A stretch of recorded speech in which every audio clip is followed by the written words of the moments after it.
I'm Marty Paler, and I'm the host of the Just a Thought and Cosmic Reality Facebook pages.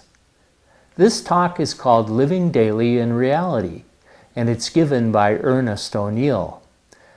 I think you'll find it asks some interesting questions.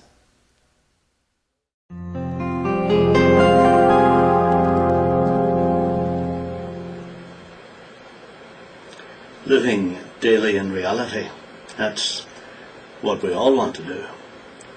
But what is reality? Is it just what we face in our jobs? Getting enough money to keep us working so that we can have children, so that they can grow up like us, to get jobs, so that they can repeat the whole thing all over again until we all cease to exist? Is this the sum total of reality?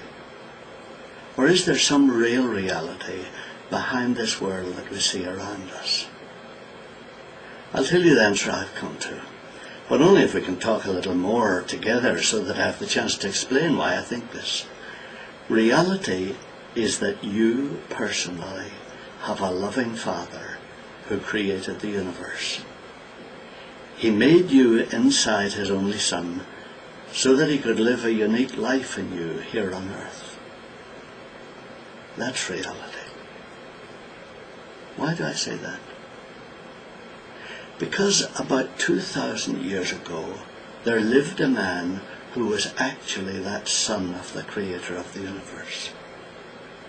How do we know he lived on earth? Well, the British Museum in London has the details of his life in 2 old manuscripts written just about 300 years after he lived in Palestine. And there are over 4,000 other Greek manuscripts that have the same details. Some of them are dated only 70 years after he died.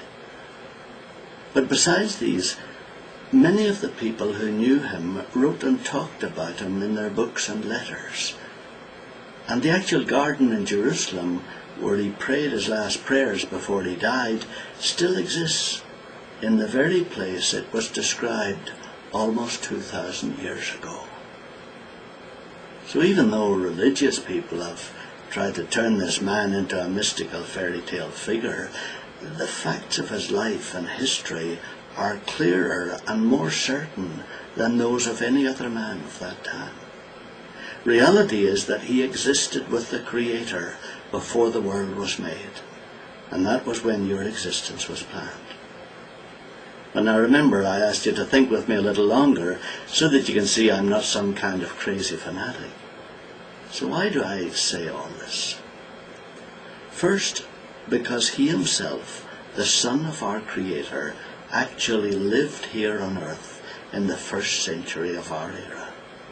That is, he was born about 6 BC, when the Roman Emperor Caesar Augustus decreed that a census of the whole world should be taken.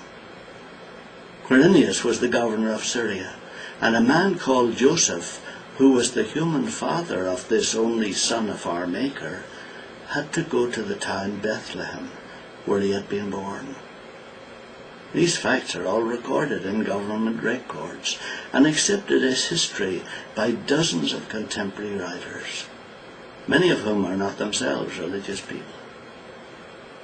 50 years later, when many people were still alive who had been in Bethlehem at that time, the account of this Joseph and his miraculous son was circulating in written form throughout the 1st century world. So the history of this unique human being's life is inextricably intertwined with the local and national, political and public figures of the Mediterranean world of the 1st century. In the thousands of historical records, not one questions that this man actually lived on the earth at that time.